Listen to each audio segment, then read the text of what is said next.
my goodness. So there is a quote, something along the lines of white supremacy always breaking their tools. I can't remember verbatim, but unfortunately, that is what happened to Charlie Kirk. Charlie Kirk was nothing more than a tool for white elites. Because what you have to understand, Charlie Kirk wasn't the most intelligent, right? He wasn't the brightest. He wasn't smart at all, okay? That was exposed when he had a debate with actual intelligent people at Cambridge. And he got BTFO'd and exposed for being a pseudo-intellectual. Damn! So what do you do when you're not very smart? You know, you're a community college dropout. You're not very, handsome by any metric of female eye. What do?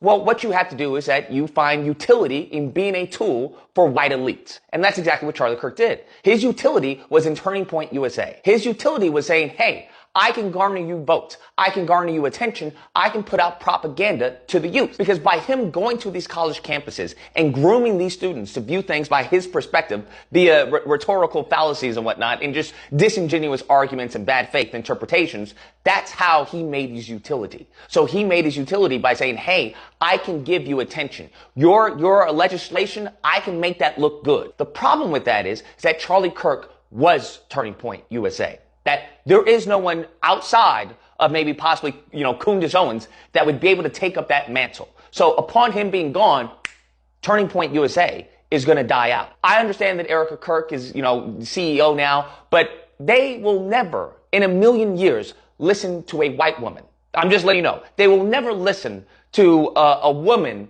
of any color, to be honest with you. Surely not a white woman, giving them directions on what they should do, giving them directions on how they should live their life. Because many of the white youth, the male white youth, are not only incels, but they're very misogynistic, okay? And that stems from a certain Christian nationalism that they have in which, hey, a female cannot lead a man. There will never be a female leader over a group of white men. Will not happen in modern time. I don't know if it's happened in history at any point in time. It won't happen. He's out of line, but he's right. Turning Point USA, in a nutshell, is scrambling right now to find a white male. They don't have that, bro. they don't have that. Unless by the grace of God, well, maybe not God, by the grace of Satan, that somehow someone manages and comes up like a Moses figure and saves the organization.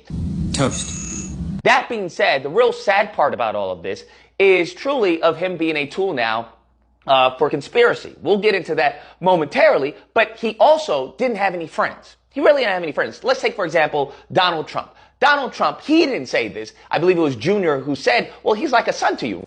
Don said to me, he's sort of like a son to you. And I want you to understand this is how he treats someone who's like a son to him. When asked, well, how are you holding up, Mr. President? Donald Trump says,